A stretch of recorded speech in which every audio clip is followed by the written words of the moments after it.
Yeah, so we're really excited to follow up this morning's talks with a panel of folks from various aspects and in areas of the industry to talk a little bit more in a targeted way about low pass, where it's at, where it's going, technology developments, and what industry implementation might look like over the coming years. We've got a really great panel that I'll let introduce themselves here in just a second. But the thing I'll say, I've got 30 questions here in 30 minutes. So I can stand up here and talk, but I'd much rather have audience questions with these three. They're sort of the authorities in various areas of cattle genomics, and I'd really appreciate some audience participation. So, but know that I've got a good number of questions to start off with. But before we get there, do y'all want to just introduce yourselves really quick?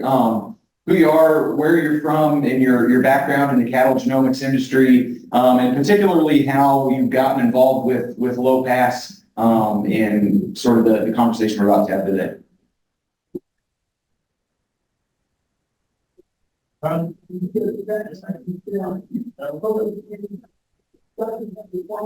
Testing. Okay. Well, I'll go first because the microphone's over here. I'm Hoff. I'm the Ag Genomics Product Manager at Gencove. We are a software provider for the genomics industry, both on the agricultural side and human work as well, companion animal. And we help folks like some of the folks sitting at the table here today, folks in the room, develop solutions to process sequence data, as well as providing infrastructure and consulting support for deployment of downstream analysis solutions for genomic data using the cloud. Our biggest focus has been sequencing, which has been we discussed this morning, and hopefully we'll discuss more for the rest of the program. We've been offering imputation services in this space for several years now, and built solutions for over 30 species to process low-pass imputation data, and continue to work with service labs, solution provider sequencing companies on making low-pass and other associated technologies more affordable and more. My background in the cattle genomics industry, I did a PhD at the University of Missouri, where I also did a PhD, and I've been Jenkins for about 3 years now. Hi, my name is Joseph Deeb. I'm the Technical Director of Genomics within ST. ST is, you probably know us from the sexing technology in bovine.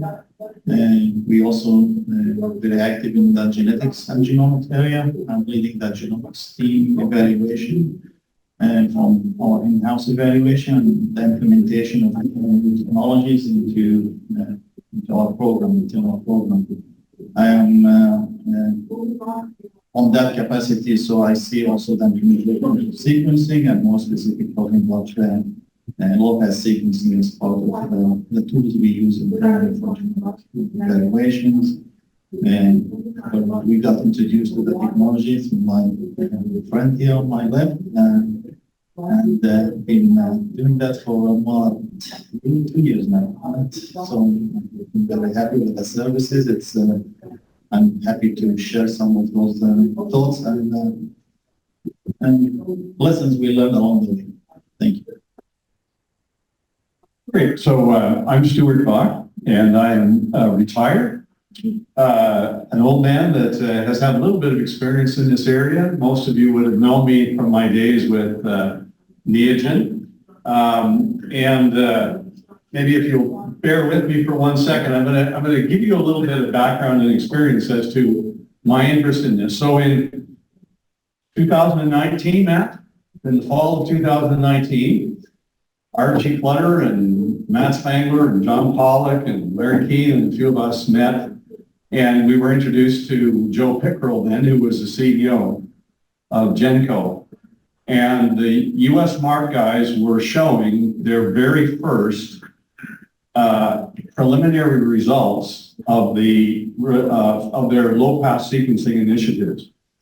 And in my position as head of Neogen, you know, I walked out of the meeting and I was gobsmacked and I said, chips are dead. Okay? Get it into your head that chips are dead. Your future is in sequencing. And the speed with which we can embrace and evolve that technology to grasp hold of the computational power that we have with imputation will drive how quickly and efficiently and effectively we can adopt this new technology. And so in my role, it was like pushing the Queen Mary.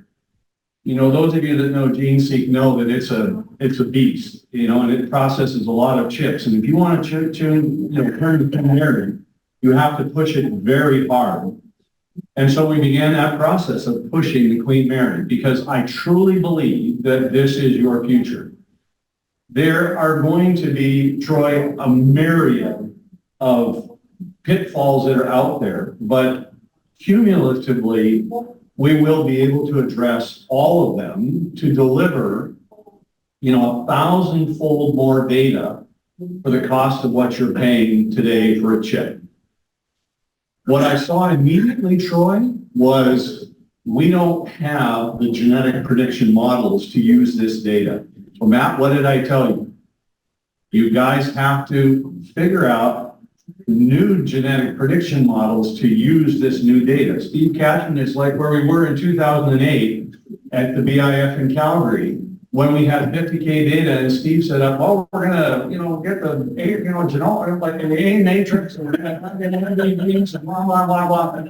And, you know, where were we 4 years later at World Congress? We were talking about the results of that. In 2016, what were we at? We were talking about new single-step G-block, and were you in the Georgia camp or were you in the Iowa camp, right? And what happened was we had to build a different model to use the data. You're at exactly the same place today, Troy. You know, the smart guys, and maybe Mark Tomlin will do it, I don't know, but you got to figure out a different way to use the data because just finding the genomic relationship matrix in a different way won't get you there. The concept of the reference genome and the concept of the reference population that you use for imputation is very important. I don't have the best solution as to how you get there, but I will guarantee you it's likely going to have to be an industry-wide initiative. We cannot be building little silos of reference population because if reference populations inform the accuracy of the imputation, I don't want to get into, you know, a pissing contest with Joseph about whether ST's got the best, you know, reference genomes or whether, you know, Neogen's got it or Zoetis or whoever. We can't have that. That will not serve the industry very well, so we got to address that issue. You know, Troy, my head exploded a few years ago when I asked Ben Hayes or somebody about access to the 1,000 Bulls Genome Project. And as one of the world's largest providers, we were told you can't have access to that. You're not part of the club.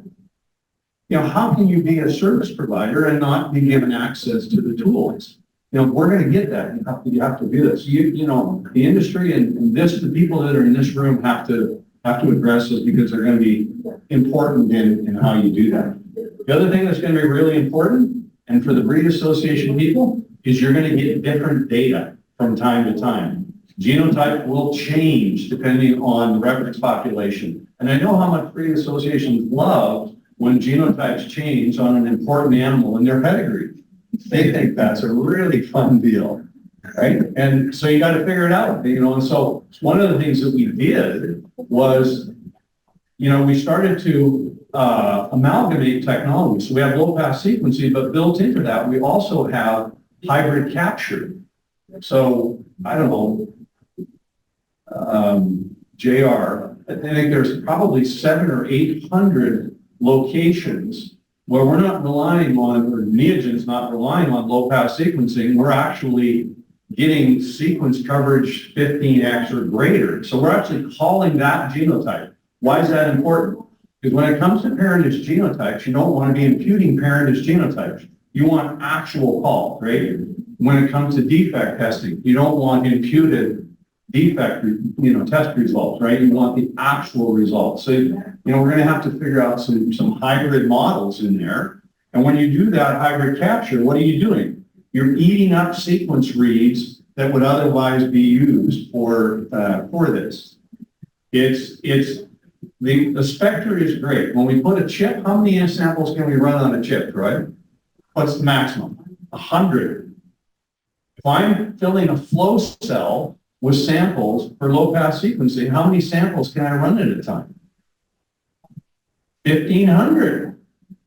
So think about this. In order to turn on the machine, we have to have 1,500 samples at a time. If you don't have 1,500 samples, what happens? You wait. You wait until you fill the flow cell, right? Because it's not efficient for us to run these big flow cells at this kind of stuff. So there's some real important mechanics around this. But if you can see your way through it, I am convinced, as surely as I was convinced in 2008 that arrays were going to change the world, I am as convinced today, and I would bet the ranch on the fact that, 5 years from now, we're not going to be running chips. Everything in this world will drive off sequencing in one form or another. And this meeting and what you're talking about here today, Troy, is really critical. So I appreciate you giving me the chance to, old man, expound on this. But this is something that I'm very passionate about, and I was working on it as I was leaving, and I do think will has the potential to open up our eyes to new opportunities, and it's worth the effort to get it right. I think, Stewart, you must have hacked into my Apple Notes app, because that was pretty much my exact question it was going to be to Stewart first, but I'll let Joseph and Jesse sort of answer this. What's been, again, seeing this potential that Stewart's talking about in low pass, what's been the big thing that has gotten low pass from proof of concept into a tool that we're talking about a genetic prediction workshop and is going to play a major role, I think, moving forward in the industry? What have been the big drivers of going from again, proof of concept into industry applicable tool?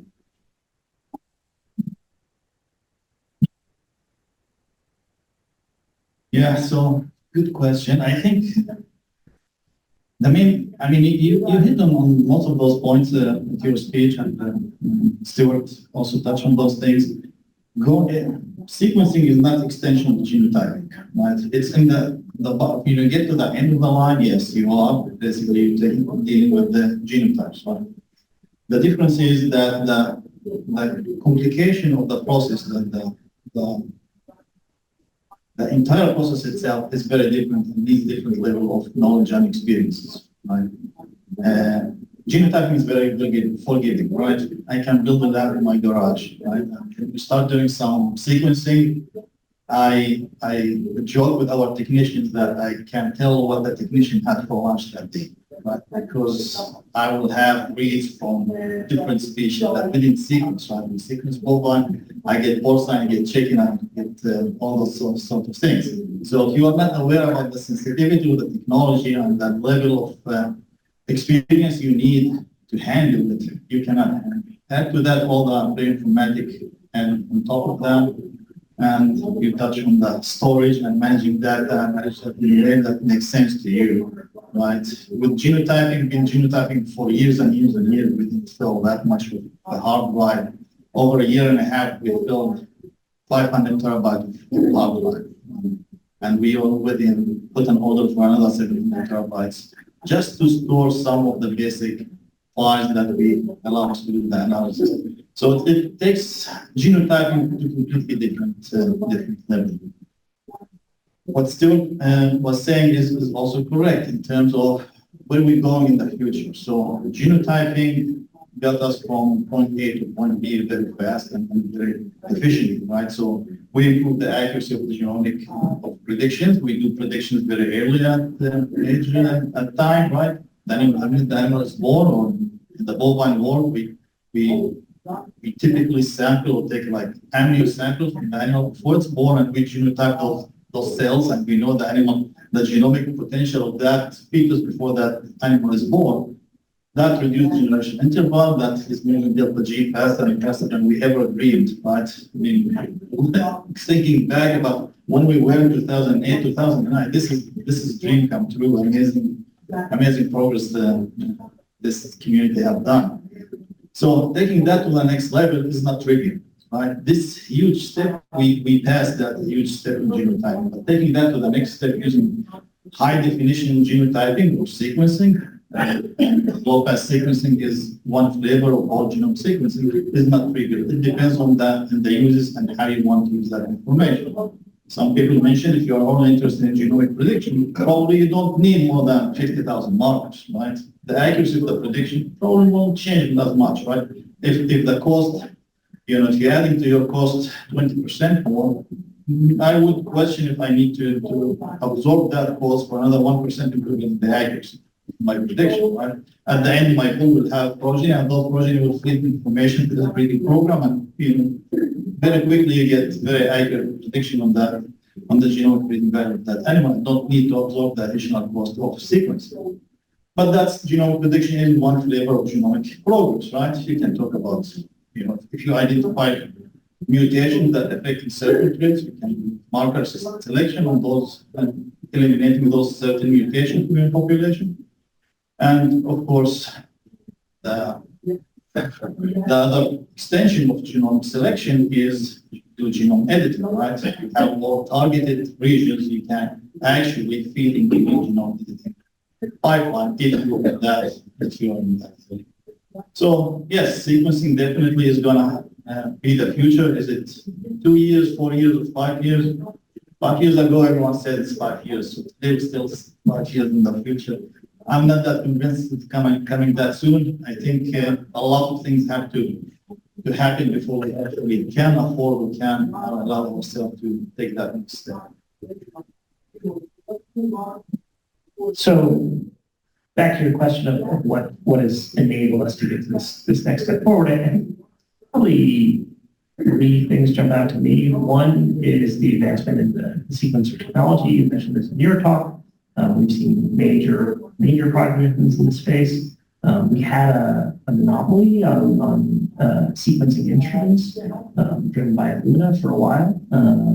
And actually in the chip space, there was a lot of healthy competition between the Luna mathematics, which has resulted in better prices for the entire industry and the chip market.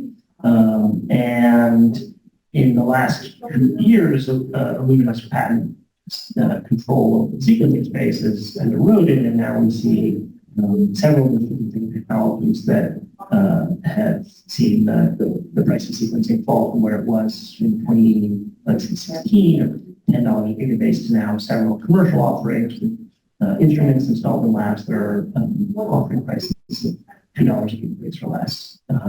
Sequencing has far more global application and utilization through those kinds of instruments in the clinical world, in human R&D, in microbiome research for infectious diseases. And so the amount of research and development that goes into sequencing instruments and technology compared to arrays at this point is 10 to 100 to 1 in terms of the technology developments on the sequencing instruments. So yeah, the complexity of what we need to do to run sequencers today is more complex than we've done for chips. But as the scale of sequencing applications increases, we're seeing innovation that allows us to have simpler, more automated workflows to implement those kinds of solutions and get the benefit of those reduced costs. One of the major ones, of course, it's a little inside baseball, is that you highlighted this very well in your talk, Troy. The cost of getting the DNA onto the sequencer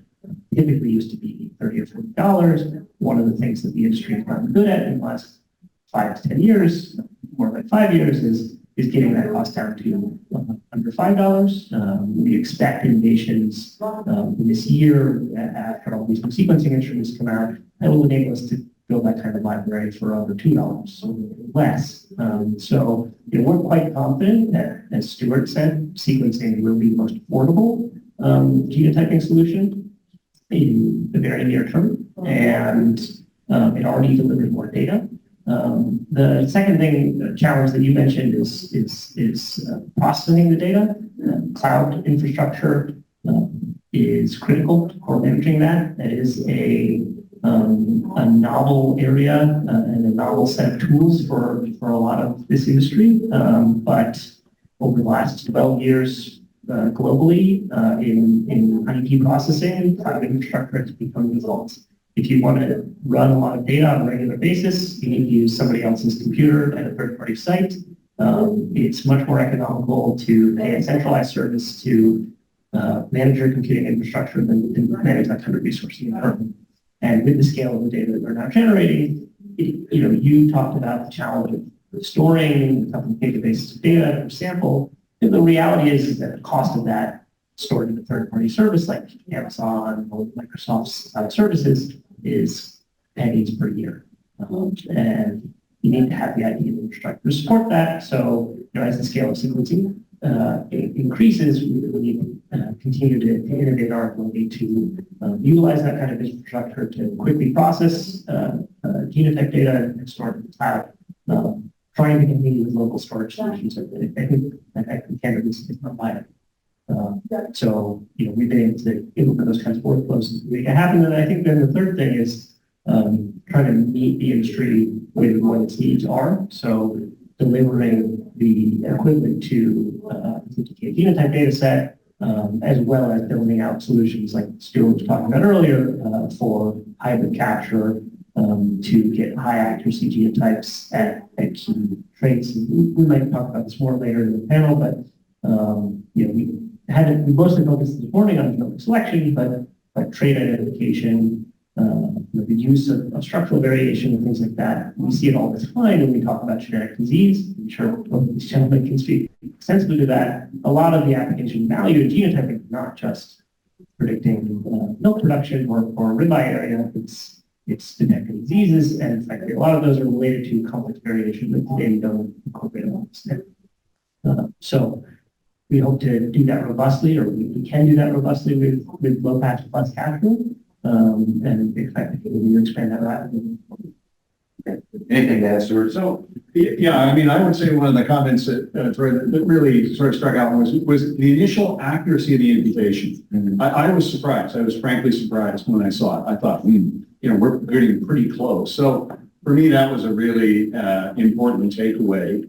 The other thing that kind of has always lurked in the back of my mind is this concept about what you store in terms of the data. Do you store the FASTQ file and then only impute when you need it? Do you store the imputed genotypes and update those from time to time? And I think about that from the point of view and the perspective of a researcher.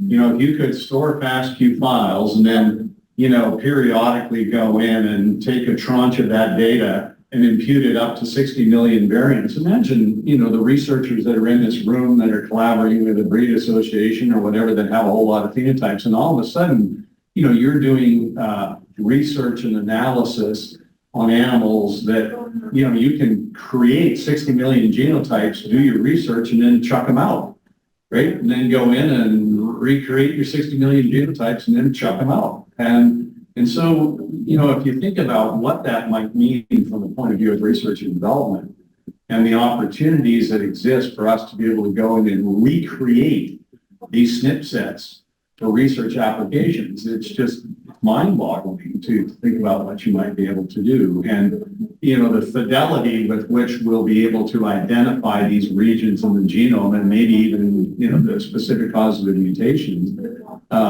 is really very exciting. And so, what Jesse said is accurate. I mean, the cost of sequencing is declining. We're all bought into Moore's law. I would argue that from the point of view of somebody, who is involved in the processing side of this, you can build a pipeline and we can create libraries with accuracy and with high quality, as well as we've been able to do chip genotyping over the years. And so I think that's just a matter of, taking, Henry Ford's approach, any color you want as long as it's black. We can build processes to handle whatever you send, right? That's not wrong. The things that will trip you up along the way that I think are the things that you're talking about today, which is, the reference genomes, because that will inform the ultimate result. Bob's talked about what is truth, and it's true. For years they used to say, chip genotyping is great. I can use bad parentage. I can use the bad calls to do parentage as long as I keep making the same mistake, right? I perpetuated those errors, and they sent you bad data for years, and you all integrated into your data sets and used that bad data to compare against the progeny, and guess what? They matched. Now if I had real truth, then the whole thing would fall apart, right? Potentially, but so we have to think about, how do we manage that, and how do we put in place systems that avoid that? Is it glimpse? Is it stat, whatever, what's that? I mean, there's a half of different software tools that are out there, and everybody's going to have their version. Which one's the best, And remember, we did that with, with some of these software programs. So now we got to work our way through that. What is the industry standard? Is it glimpse? Is it not glimpse? What's going to be the industry standard for the reference population? Where is it housed? Who has access to it? How do we get to it? Is it in the cloud? Is it not in the cloud? Those are just mechanical things you have to do.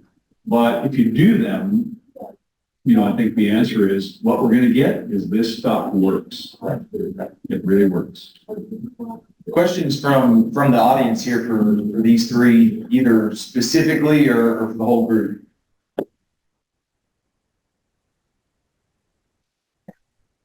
Two questions. One is on how does this work for embryo or amnio phenotyping compared to the chips, and the second one is in relation to depth. There's kind of two parts. Are we happy at 1x? And I don't know the technology. So for animal, can we actually change it? So if this is the no-cost animal, so we want to go to 3x. Can we do that? Well, I think the first one is probably beautiful. I can answer the first one, yes. On the amnios, it's a matter of how accurate, how purified your sample is. So if you get a lot of contamination from fibroblasts from the female, from the mother, you get bad results. But if you have a way to purify the amniotic samples, originally, that's not the problem. And that applies to genotypes. But the issue with genotypes, if you have mixed genotypes, the genotypes will fail. 90% calling very good, happy to use that. The sequencing is a little bit more tricky. And maybe just to add in on the embryo and sort of reproductive technology, genetic tools question, sequencing, as several folks have said, is a far more sensitive technology.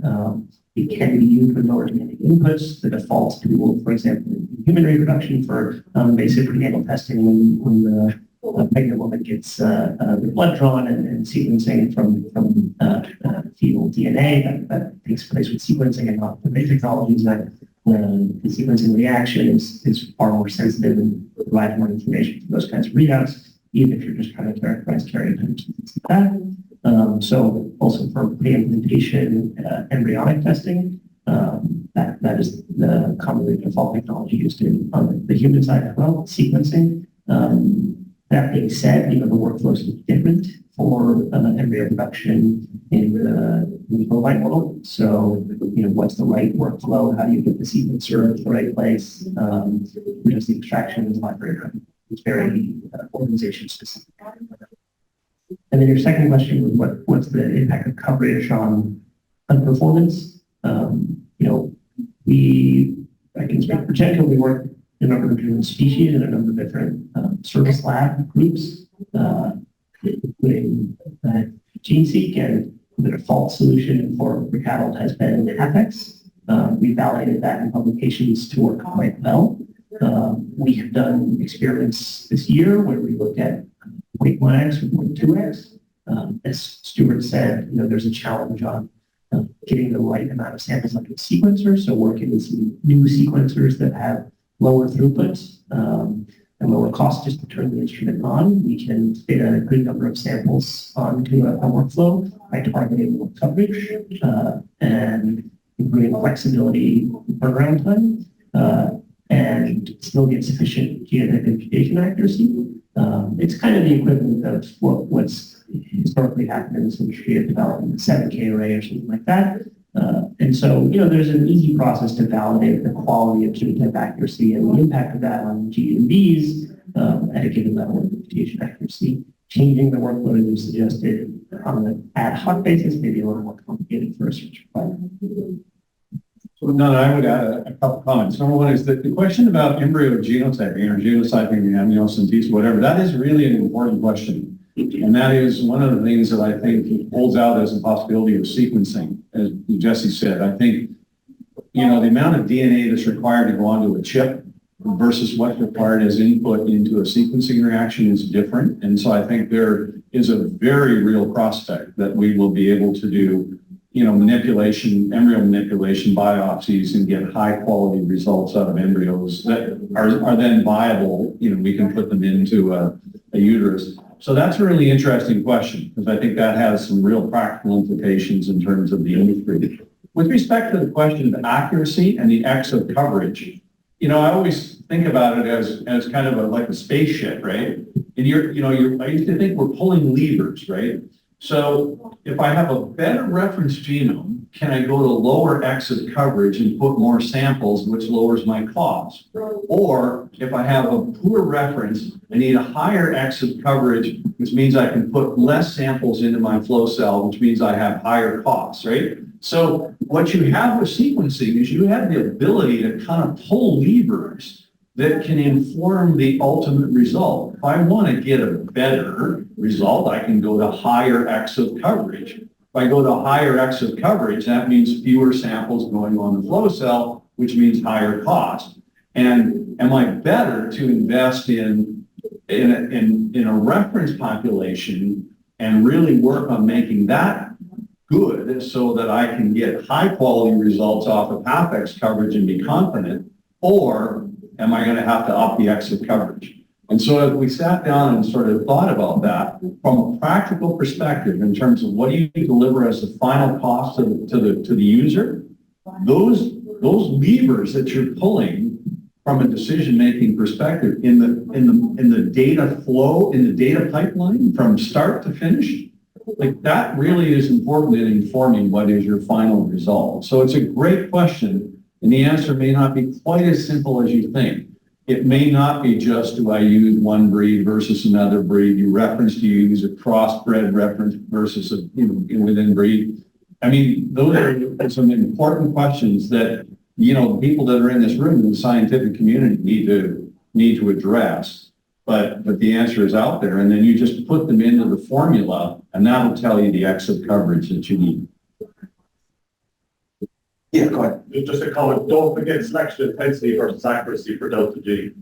By having the cost lower, you could screen more animals and increase your intensity. So you could actually suffer a lower accuracy, but on more animals. Yeah, and I think that's, again, you think about who you're talking to in this room, right? I mean, the people that are in this room are also charged with maintaining the herd book and, those kinds of things. And they're ultimately going to be charged with maintaining the repository of what is the agreed upon set of genotypes, et cetera, et cetera, et cetera. And so, it slightly depends on the specific application that you're under. But those are exactly the kind of questions that we should be addressing now. What and how do you get this, as quickly and as fast as you can. And there may be different applications, right? You may choose a different tool. And that's the great thing about sequencing is you can make that decision every time you turn on the machine, right? The number of samples that go in the flow cell determines the X of coverage. And unlike the chip where I'm stuck, right? These 100,000 genotypes are great. I get the same ones every time, but I only get those. This is completely different. Other questions from folks? Yeah. That's if low-pass sequencing improves and becomes better and better, people would reduce the complete genome sequencing by total low-pass sequencing. During that time, do you have any plans with the Illumina or anybody where with less X coverage also you're improving the algorithm of assembly and reduce the number of genotype-related identification problems or anything like that? Any plans are like that? Sorry, is the question, can we use the low-pass data to improve the genome assembly or to improve the haplotype reference? Genome assembly, the data, that the amount of data that is getting from low coverage, right?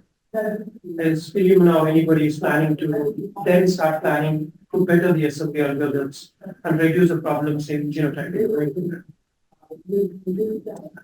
I'm not sure that I follow the question. If we, right now, if the low-pass sequencing technology improved and most of the people in the industry were using the low-pass sequencing technology, then the data that is getting generated is from shotgun sequencing in front of. And they think the issue that we are getting with imputation, and we want to impute because the amount of data covered by the beads or region covered by the beads would be less. That's why we impute the data from the genome. Is there any sort of discussions happening with Neogen to improve the assembly procedures that currently are to increase the imputation quality? Stress upon the imputation. So I think the question is, can we use the low-pass data once we're generating large amounts of low-pass data in production and continue to expand the amount of low-pass data we generate in production to improve our genotyping tooling, whether it's the reference assembly or reference imputation panel? The answer is potentially yes, though I think our general strategy, if I can it's a complicated subject to talk about more, is that the ideal data for improving the reference imputation panels and our known haplotypes is something that is much higher coverage, as Bob was showing earlier today, especially if you want to be making sustainable resources for characterizing structural variation and things like that, getting phasing done more accurately, then something on the order of 10 to 15x data is helpful.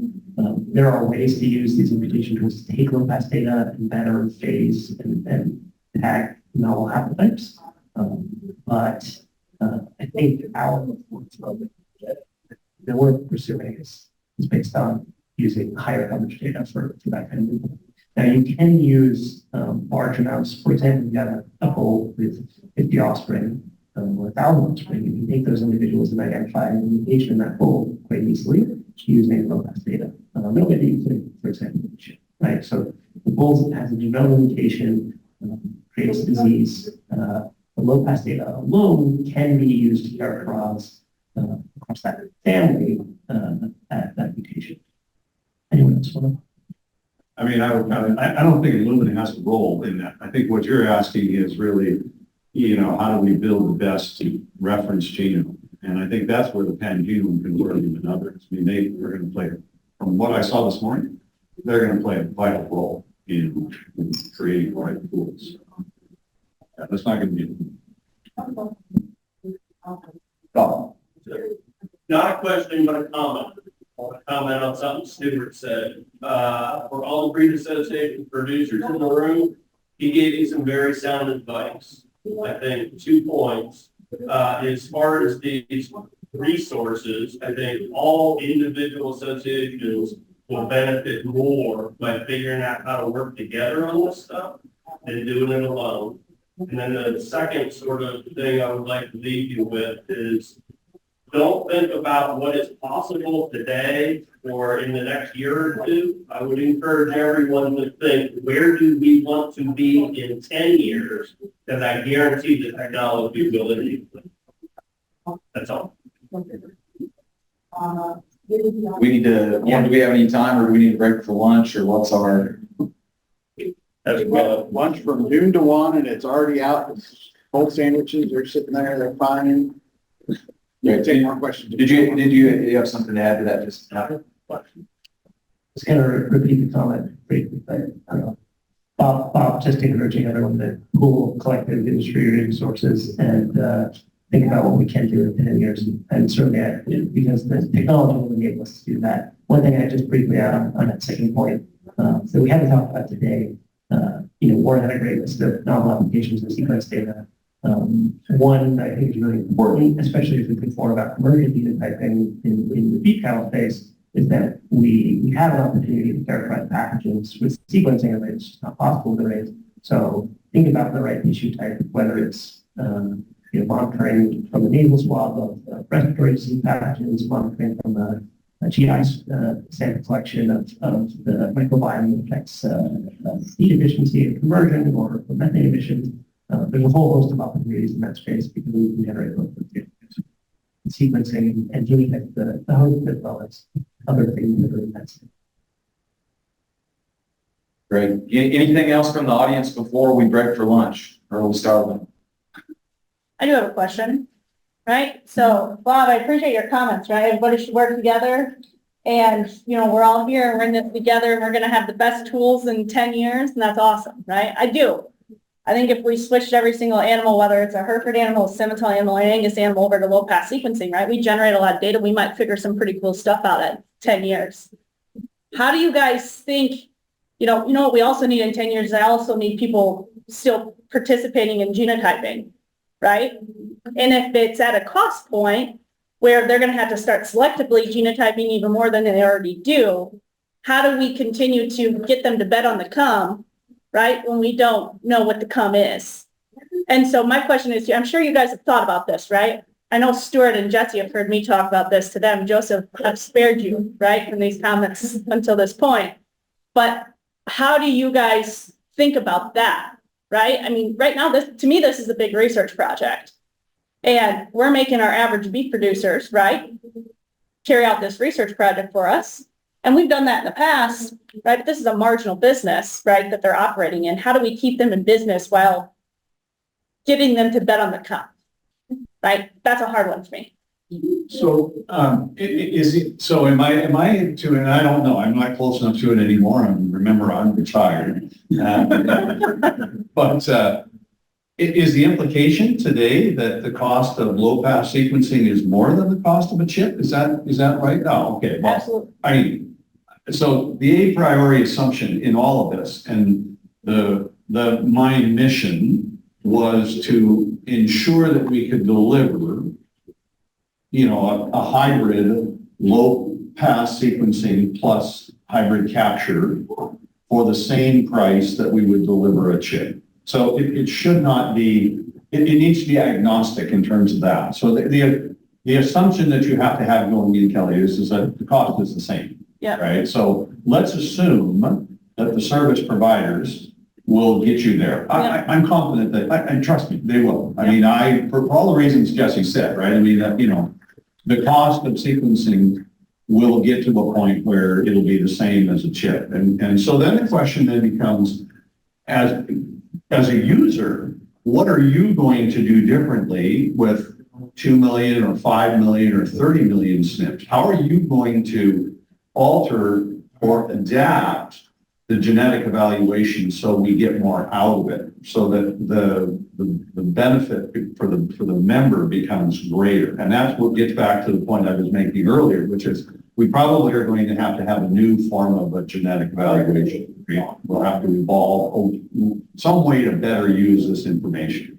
And I'm going to trust that, smart people that are in this room will do so.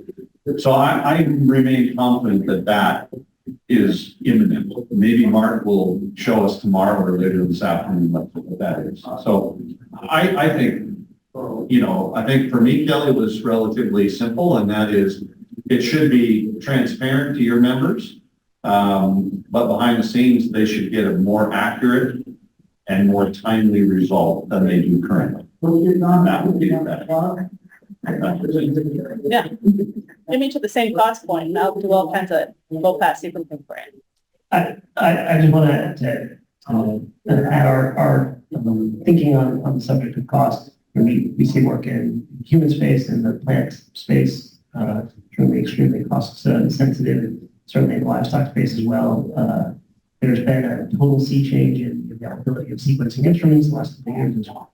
We certainly have discussed and setting up the right workflow and getting that cost point for that industry in the right point is a little bit of a time to figure out, as Stewart was saying, the right levers to pull. We've seen prices that are below what the cheapest array pricing in the industry is possible. Some of that requires some scale, some of that requires the right sample selection strategy, but we're feeling confident that in the near term, the price of sequencing will improve on that. and every module configuration. There's a head start with the workflows now updated that have gone into the last 20 million different samples in livestock industry for arrays, but we're closing that gap, and I think that gap may already be closed in a lot of cases. You just add one more thing. So the technology will continue to evolve. Nobody can stop that train. Yes, we will be there in 10 years, whether we jump on the same train or not. It's gonna happen. The same way that selection happened, right? People responsible for the national genomic predictions said we are jumping on this train. Everybody followed. Right? What happened? For users to see the value of this, we need to talk about the added value for genomics, which is the phenotypes. That's the one thing we haven't touched on this. So one little QTL on choice slide, but that's the only thing we saw in this entire meeting so far. Like, we need to focus on the phenotypes. Right? Genomics is not gonna solve all the problems we have. Phenotypic data and accurate phenotypes and difficult to measure traits and low error traits, all those things that my professor did to me when I was at the university. It says, genomics is going to solve all those problems with single digit heritability traits, difficult to measure traits, expressed later in age traits, right? We got there somehow, but how can we take the next step? That is the value of genomics, that's the value of sequence, whatever technology we can come up with. Another thing is still stuck in my mind with the question before about the depth of sequencing, right? I don't think there is a gray area between the scheme-seq and high-depth sequence. I disagree about the discussion, right? We can decide what is working for us.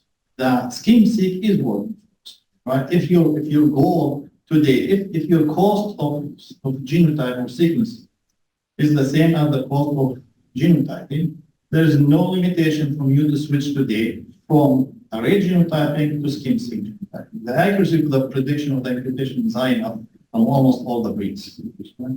Compared to the chip. If that is your goal, half X is more than enough to get you where you want to. Assuming everything is the same, right? Which is, I argue it's not. Cost-wise and complexity and data storage, all those things we talked about. To take it to the next level is not the 1x or 10x that will take you to the next level. The next level is 100x, and 100x in what animals and what phenotypes you have on those animals. That is the next stage. There is no gray area between the half x and 100x. Either you do half x or you jump to the whole genome sequencing with a very high depth.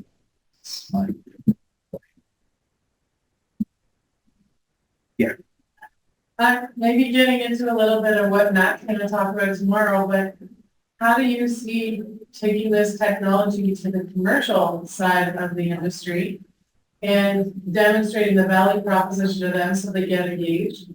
And then also, maybe for everyone in this room, but isn't it a concern that there are seed stock people out there that believe they don't need to collect the phenotype anymore because they are genotyping and genotyping gives them their answers?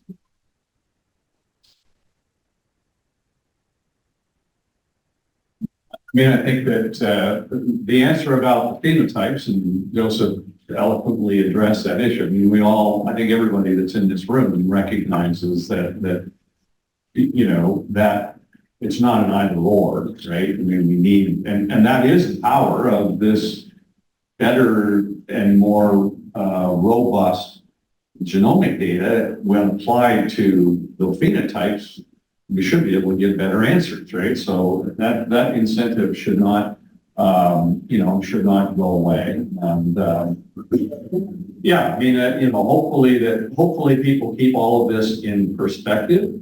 One of the interesting question about the commercial thing.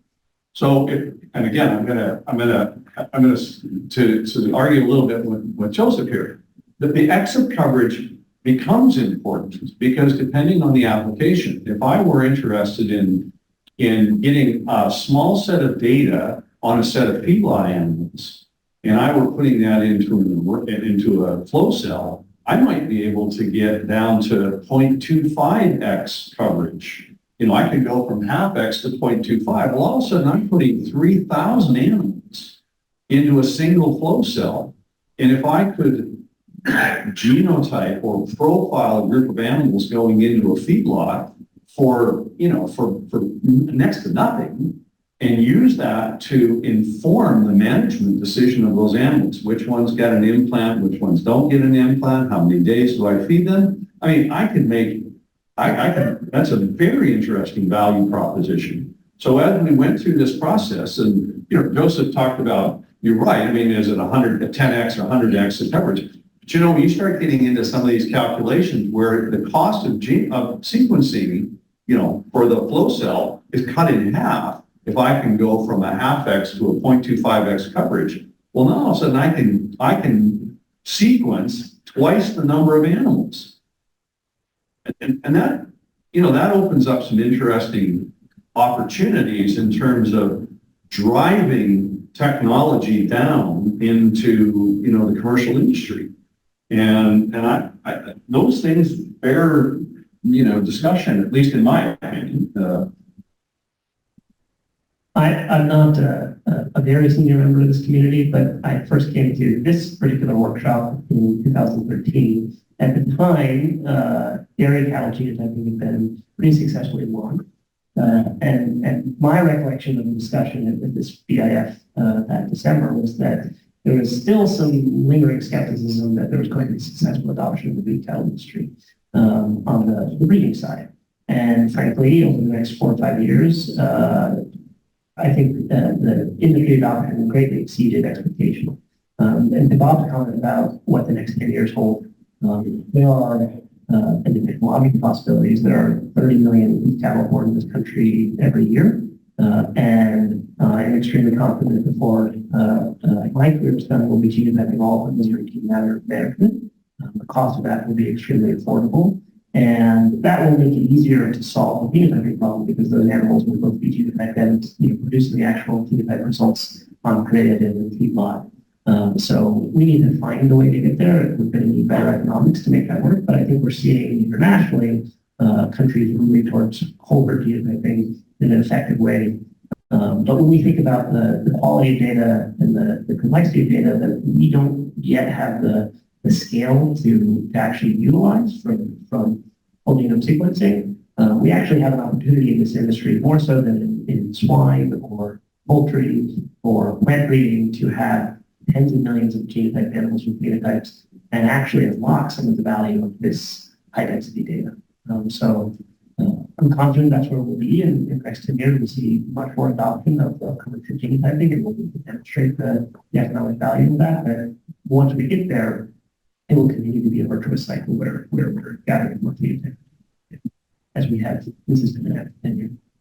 I'm just saying, so I agree with where this conversation evolved to. I think for the breed organizations in the room, the challenges you may perceive with dealing with imputed low pass data pale in comparison to the challenges that exist for dealing with 30 million commercial phenotypes going in, because that is a dramatic change in the structure of your. I think it's a good thing, but I'm saying that I think those changes will be more substantive than any changes that are due to just dealing with whole genome sequence. All right, I think with that, that's a good place for us to step off in this conversation, knowing that we'll hear more about low pass throughout the day and then commercial genomics tomorrow. So before we go to lunch, let's take the 3 panelists and